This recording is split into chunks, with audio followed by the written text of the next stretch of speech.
மாரி நம்ம ஃபிக்சர்ஸ் வேற மாரி வந்திருக்கு. நம்ம விஷ் பண்ணா அந்த ஃபிக்சர்ஸ் மாற போறதில்ல. இப்போ அம்பயர் ஒரு தப்பான கால் குடுத்துட்டாங்க. நம்ம போய் எவ்வளோ தான் கத்துனாலும் அவரு போய் மாத்த போறதில்ல. நம்ம ஆசைப்படலாம் நம்ம இன்னும் டாலா இருந்திருக்கலாம்னு. பட் அது ரியாலிட்டியா மாத்த போறதில்ல. எபிக்டீடியஸ் சொல்றாரு, நம்ம வாழ்க்கையிலே ஒரு இம்பார்ட்டன்டான ஜாப் என்னன்னா, எது நம்ம கண்ட்ரோல்ல இருக்கு, எது நம்ம கண்ட்ரோல்ல இல்லன்னு கண்டுபிடிக்கிறது தான் ஒரு இம்பார்ட்டன்ட் ஜாப். நம்ம டைம் அண்ட் ஃபோக்கஸ வந்து எப்போ வந்து ஒரு கண்ட்ரோலே இல்லாத திங்ஸ்க்கு நம்ம பண்றோமோ, அப்போ வந்து அது வேஸ்ட் ஆஃப் டைம். அதே டைம வந்து சரி நம்ம என்ன மாற்றலாம், நம்ம கண்ட்ரோலில் என்ன இருக்குன்னு நினச்சிட்டு நம்ம பண்ணோன்னா ஒரு குட் அமௌண்ட் ஆஃப் டைம். ஒரு அடிக்ஷன் செர்னிட்டி ப்ரேயர் உண்டு. அக்செப்டன்ஸ் அண்ட் பீஸ் கொடுங்க.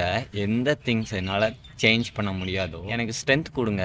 எந்த திங்ஸ் என்னால் சேஞ்ச் பண்ண முடியும் எனக்கு ஞானத்தை தாங்க. இந்த ரெண்டுத்துக்கும் டிஃப்ரென்ஸ் கண்டுபிடிக்கிறது. நான பீப்புள் வந்து அவங்க சைல்ட்ஹுட் வந்து ரொம்ப மோசமாக இருக்கலாம். பட் அவங்களால அந்த பாஸ்ட்டை மாற்ற முடியாது. பட் அவங்க வந்து ஃப்யூச்சரை இப்போ ப்ரெசண்டில் இருந்துட்டு அவங்க குட் சாய்ஸ் மேக் பண்ணாங்கன்னா அவங்க ஃப்யூச்சர் செல்ஃபை அவங்க வந்து பெட்டர் ஆக்கலாம். நம்ம பாஸ்ட்டில் என்ன வேணால் நடந்துக்கலாம். பட் அது வந்து நம்ம கண்ட்ரோலில் இல்லை. பட் நவ் நம்ம இருக்கிற ஆக்ஷன் நம்ம சாய்ஸஸ் வந்து கரெக்டாக மேக் பண்ணால் ஃப்யூச்சர் செல்ஃப்க்கு குட்டாக இருக்கும். ஒன்று இன்றைக்கி நான் என்ன கண்ட்ரோல் பண்ண முடியும், எது கண்ட்ரோல் பண்ண முடியாதுன்னு சொல்லிட்டு உங்கள் சாய்ஸ் இருந்துச்சுன்னா you will be happier and smarter from the most of the people. Because battle ஜெயிக்கவே முடியாத பேட்டில் அவங்க வந்து ஃபைட் பண்ணிகிட்டு இருப்பாங்க.